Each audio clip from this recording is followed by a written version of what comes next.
बिस्मिल्लाहिर्रहमानिर्रहीम। अस्सलाम वालेकुम। सुख की रोशनी के तमाम व्यूअर्स को मेरी तरफ से खुश आमदीद। अगर आप मेरे चैनल पे न्यू हैं और आपने मेरा चैनल सब्सक्राइब नहीं किया तो सब्सक्राइब कर लें और बेल आइकन को भी प्रेस कर लें ताकि मेरी आने वाली हर नई वीडियो का नोटिफिकेशन आपको मिल सके। आइए आज की खूबसूरत वीडियो का आगाज़ करते हैं। तेरी आज़माइशों से हूँ बेखबर, ये मेरी नज़र का कसूर है। तेरी राह में कदम कदम, कहीं अर्श है कहीं दूर है। ये बचा है मालिके दो जहाँ, मेरी बंदगी में फतूर है।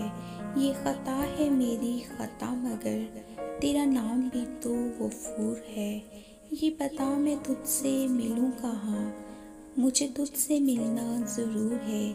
कहीं दिल की शर्त ना डालना, अभी दिल गुनाहों से चूर है।